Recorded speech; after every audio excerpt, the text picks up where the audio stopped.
Sir কি sir আমনের বিশ্ব শিশু দিবসের শুভেচ্ছা। আমারে কইতে আসো কা? আমনে শিশু না মানে? আরে কারো না কারো তো বাচ্চা। হাতে তোর কি? তো আমনের দিন আজগো। তুই আমারে শিশু দিবসের উইশ করতে আসো? হয় এহেনে বাচ্চা কেডা আমি না তুই? তাহলে আমারে উইশ করেন।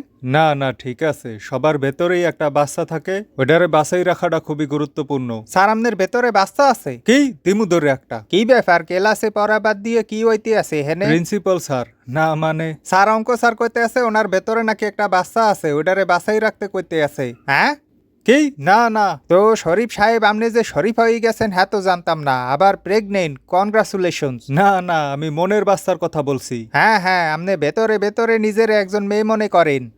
শোনো বাচ্চারা, ওই যে গল্প পড়ছো না রূপান্তরিত হওয়ার গল্প, তোমাদের অঙ্ক স্যার ওই পুরুষ হইয়া জন্ম নিলেও ভেতরে ভেতরে নিজেকে নারী মনে করে।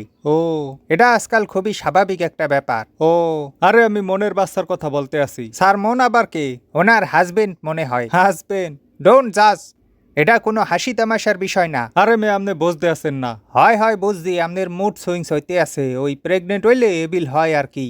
ও আপনি এক কাম করেন, ওই বাসায় চলে যান, এখন হইতে ওই বাচ্চা প্রসব হওয়ার আগ পর্যন্ত আপনার মেটার্নিটি লিভ যান।